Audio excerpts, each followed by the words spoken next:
But naturally you're going to be nervous. I've had a minute out of the game, I'm coming back, and if I can match, if we go gold again, I'll be over the moon, do you know what I mean? But until we reach that point, I'm going to be nervous. I ain't lost no pride, I can sleep at night, I've spat some good bars and kept to my guns as much as I could, so everyone's happy, and now it's just about the way it's received, I think. All everyone ever sees is the freestyles, and you don't know I sat up for a week writing that freestyle, lost sleep because I know the deadline's coming in, I've got to make it, and you've got people on your back for tunes.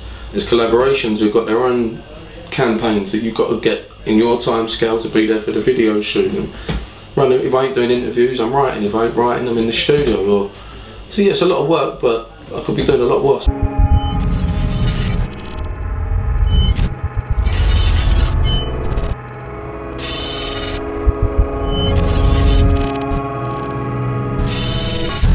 We're now on the second album. How are you feeling about going into the second album now, as opposed to the first album? I feel like we've grown, do you know what I mean, since the first album. But obviously it's nerve-wracking, I'm excited, it's going to be a body of work off my shoulders, and I'm just praying it's well received at the moment, so a little bit nervous, man. When you say nervous, because you know you always make good music, so where does the nervous tension come from then? See, well, all I can do is try, man. It's for the public to decide whether the music's good or not, so I put my heart and soul into it, like I always try to. But naturally you're going to be nervous. I've had a minute out of the game, I'm coming back, and if I can match, if we go gold again, I'll be over the moon, do you know what I mean? But until we reach that point, I'm going to be nervous. Is that kind of like, in terms of the industry side of it, where you know, the bare minimums that you're looking at, okay, go gold, you know, so it shows that you're still maintaining what you had before? Yeah, I just feel like I want to grow on what we've done, so obviously I don't want to fall short. But then again, I put my heart and soul into it, we couldn't have worked harder. And obviously it's a learning curve. Every album you learn a lot from every CD, so we're going to go and take it out there, and I think I've progressed. I think it's a better album than the first album, and please God everyone else thinks that. When I went to your Shepherd Bush Empire show, yeah, and I saw your fans, I was saying to one of my friends with me, I said, like, I believe Devlin's fans are going to stick with him. I didn't see them as the type of people to just, you know, bandwagon jump. Do you really realise how loyal your fan base is? My fans are amazing, and I always said, do you know what I mean, there's songs like The Cast on my album, you know what I mean, that's almost a thank you to the fans. And from the first mixtape I ever done when I was in 2005, and I was getting a little name for myself in the underground, to all the new fans I've acquired along the journey, man, and they've all got behind me and put me where I am, so big love always to my fans. Right. And how much input do you have in terms of the actual visuals? Oh, I'll tell you, set the bar. When we done Watchtower, do you know what I mean, when we shot the video for All Along the Watchtower, a fellow called Corinne who directed it, his treatment was just like no one else's, man. He didn't want me spitting down the lens, he wanted to make it like a short film. And since then, that was the biggest video and the best outcome from a video I think we've had. So that sort of set the bar, man, so we couldn't really fall off, we've got to keep stepping up or keep it at that level. But the more cinematic we can be, do you know what I mean, it's only complementing my music and the whole album in general. So yeah, I agree, the visuals have stepped up a lot, man. So how do you critique what stays on or what doesn't stay on the album? Because it must be difficult. It's mad difficult. You make, in the last 2 years, God knows how many songs I've made. I lose count, and you only ever use 13, 14 of them. But you can't make an album song. You can't just walk in and go, I'm going to make an album song today. So you make as many songs as you, when I feel like making music, I'll try different concepts, different angles and different beats. And that you sift through and just pick the best, man. It's hard. Sometimes you want to keep that, and then there's another song that's quite similar that you. So it's all mental to make 13 songs, and that's what you're heading towards. And a lot of them get thrown away. You know, you never hear half of them. Is that difficult because there's probably so much great material that you've got that people may not ever get a chance to hear? Like, how difficult is that part? With me, I'm a perfectionist, man. So there might be some songs even where I've done something good, but I think, oh, that could have been stronger there, you know. So scrap that, you know, we'll go again. But one day I might do a lost tapes, you know, you have like just 1,000,001 verses and a chorus, or 2 verses and no choruses, all the bits and bobs that we've accumulated.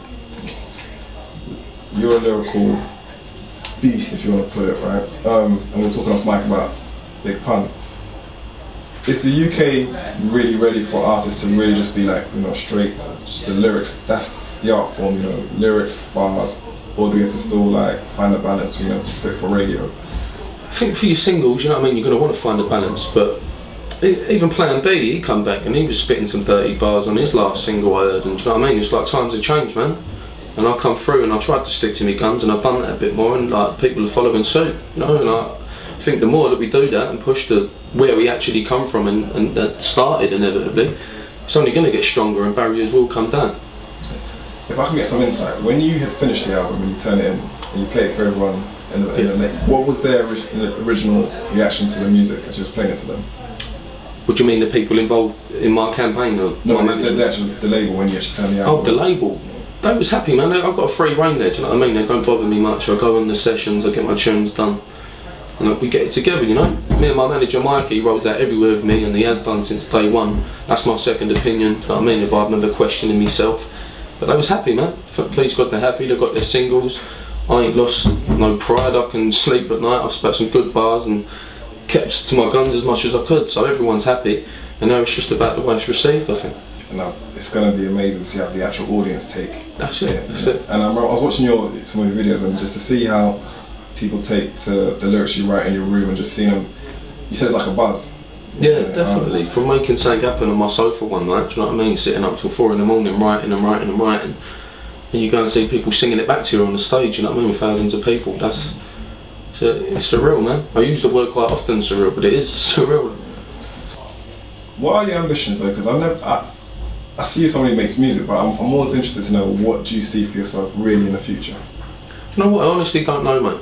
I don't know, especially in the industry I'm in. It's not built for me, this industry. I fought to get into it for 10 years, and I don't know, I love music. I've done it for years for nothing, and now I'm receiving some credit for it and earning a tiny bit of money. I can live.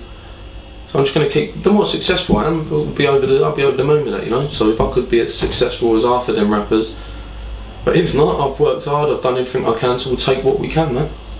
A lot of people have been tailing off, you know, on the second album. Did you ever feel that sophomore jinx? Did you ever have that forever for that?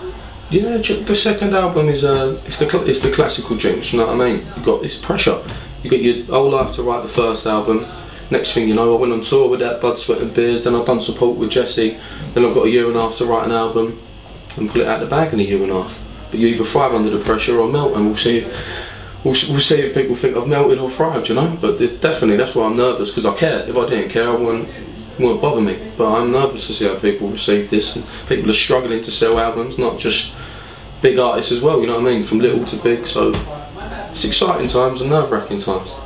Just rounding up, so how important is Twitter for an artist like yourself? You know, because people say that it's good to interact with the fans, but is it as powerful as people make it out to be? You know? I think it is. I think it is, man. Because when I was young and I was going to buy CDs like Nas, I used to love Nas.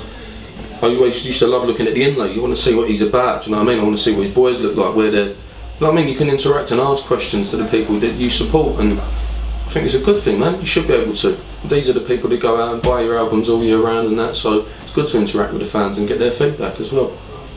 And what would be one thing that you wish you knew at the start of your career that you now have learned through your experiences? Do you know what, I think I'm not saying I'm a genius or that, but I was quite an educated young man. I expected a world of crap. I didn't expect it to be easy, especially with the music I make.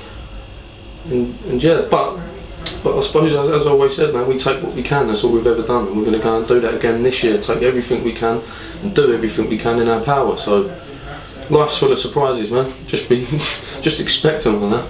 And do you feel that's important, that you really are authentic to the actual music you make? You're not diluted, you're not washed down, you're not trying to be something that you're not. You are what it says on the tin. Yeah, it's hard to know what I mean. I make music, I write lyrics, yeah, and then people ask you a million questions. What does that mean? What does this mean? They're breaking me down all the time. Now, that's the industry I'm in.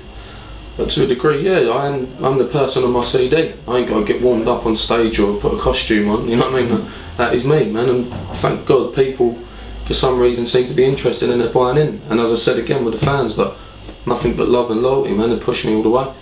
You're always working, even when it's leisurely. You still have to work. You still have deadlines. You still have commitments. Yeah, that's it. Behind it, all everyone ever sees is the freestyles, and you don't know. I sat up for a week writing that freestyle, lost sleep because I know the deadline's coming in. I've got to make it, and you've got people on your back for tunes. There's collaborations who've got their own campaigns that you've got to get in your time scale to be there for the video shoot. And if I ain't doing interviews, I'm writing. If I ain't writing, I'm in the studio. So yeah, it's a lot of work, but I could be doing a lot worse work rather, you know. Well, Devlin, I'm gonna leave it there, and you know, it's great talking to you. Thank you very much, man.